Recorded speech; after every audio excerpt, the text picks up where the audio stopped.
46페이지 보면 인벤토리 관리예요. 우리가 워킹 매니지먼트에서 캐시 먼저 배웠고, 그 다음에 마케터블 시큐리티스에 배웠고, 그 다음에 AR에 대해서 배웠고, 근데 이제 인벤토리예요, 인벤토리. 상대적으로 인벤토리는 그게 시험에서는 중시여지진 않아요. 왜냐하면 이게 생산 관리에 나오는 거거든. 근데 지금 이게 파이낸셜 매니지먼트가 너무 광범위해. 근데 인벤토리에서는 먼저 결론부터 말씀드리면 어디가 제일 시험에서 자주 나오냐면 50페이지 있는 게 시험에서 제일 자주 나와요. 50페이지. 50페이지에 지트를 시험에서 자주 나온 편이에요. 지트는 어디서 배웠어요, 여러분? 오디 가시면 이거 GT에 대해서 배우죠. 오디 가시면 GT에 대해서 배울 거예요.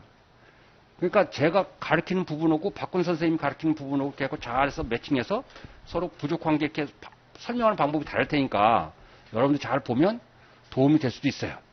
GT가 제일 중요되는 거 그거 먼저 얘기를 드리고, 그래서 지금 46페이지 보시면 목적이 뭐냐면, 여러분 이것을 여기서 인벤토리라는 것은 원재료도 포함하고 완제품도 포함하는 컨셉이에요. 오케이, 생산할 때는 원재료를 사다가 구매에다가 생산해서 판매하는 거잖아요. 그러면 원재료가 부족하면 어떤 문제가 생길까요? 공장이 가동이 중단된 상황이 발생하겠죠. 그래서 공급의 부족에 대비하기 위해서 예를 들면은 재고를 관리하고, 두 번째는 거기 수요가 들쑥날쑥할 때는 여유 이 부분을 갖고 있어야지 수요에 대응하겠죠. 만약에 판매할 사러 왔는데 재고가 없으면 어떻게 할까요? 못 팔겠죠. 못 팔아. 그럼 문제 생기겠잖아요. 그래서 그런 거예요. 세 번째는 우리가 지금 배우고자 하는 게 세 번째, 미니마이즈 인벤토리 코스트.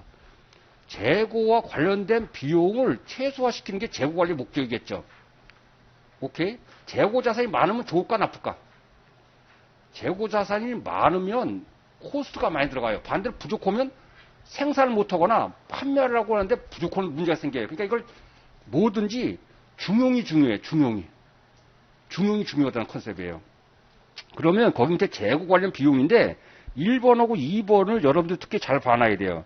재고를 유지하는데, 캐링 코스트라는데 유지하는 데는 비용이 들어요. 첫 번째 동그라미 코스트 오브 홀딩이에요. 재고 자산을 홀딩하는데 비용이 든다고. 재고 자산을 홀딩하면 되는데 만약에 재고가 많으면 많을수록 홀딩 코스트는 늘어나겠지.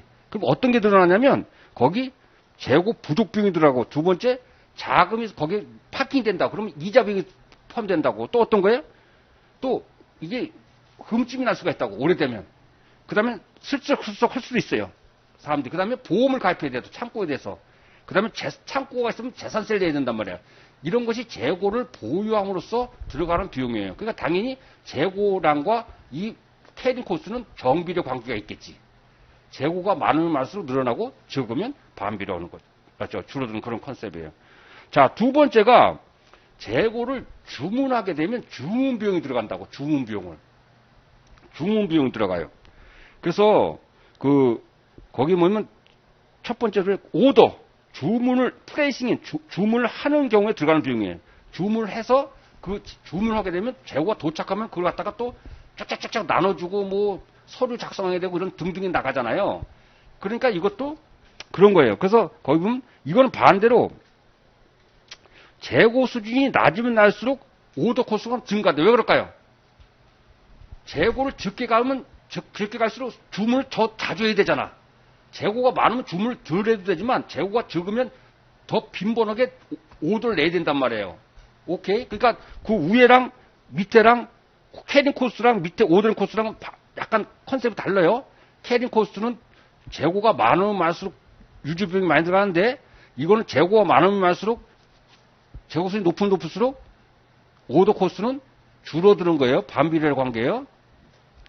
자, 거기서 보면 퍼처싱 코스트, 그 다음에 shipping, 선적 컨대, 그 다음에 셋업. 재고 한번 올 때마다 예를 들면은 기계가 한번 다시 서야지. 예를 들면 농심 라면 같으면 밀가루를 한 푼대 넣는 게 아니고 막 1톤을 또는 10톤을 이렇게 한번 넣으면은 돌아가고 다시 또 10톤 넣어서 돌아가고 그렇게 셋업 들어갈 때 그걸 셋업이라고 그래요. 셋업. 그 다음에 재고를 적게 사면 살수록 할인 못 받죠. 예를 들면 한 개 산 사람 할인 안 해준다고. 근데 10,000개 사면 어우 10,000개 사니까 좀 5% 할인해줘. 그럼 할인할 수 있지. 그러니까 재고량이 주문하는 게 적으면 적을수록 할인 기회를 놓친다는 코스. 이런 것도 들어간다. 그 다음에 세 번째는 스탁아웃이 재고가 부족하면 들어가는 거예요. 그럼 재고가 부족한 걸 대비해서 재고를 넉넉히 가져갈 때 그 재고를 넉넉하게 가는 걸 갖다 안전재고라고 그러거든. 안전재고. 안전재고를 영어로 뭐라면 세이프티 스탁이라고 그래요. 세이프티 스탁은 재고가 부족한 걸 대비해서 넉넉하게 가져가는 걸 갖다 세이프티 스탁, 안전재고라고 하는 거예요. 자, 그러면 이 재고가 부족하게 되면 어떤 문제가 생기냐면 판매할 기회를 놓치겠지.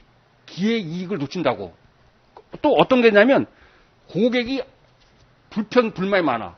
평판에 악영향을 미쳐. 그 집에 갔더니 맨날 살라고 가면 없더라, 재고가. 그럼 어떻게 돼? 그걸 대비해서 좀 넉넉하게 가지고 있어야 되겠지. 그 다음에 또 어떤 게 있을까? 만약 재고가 부족하면 생산을 중단시킬 수 있다고. 그럼 시설을 놓을 수가 있겠지.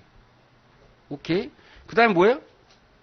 그 아이들 이퀴먼트 워크 스탑피지는 똑같은 거예요. 작업이 중단될 수 있다는 거예요. 원재료가 부족하면. 오케이?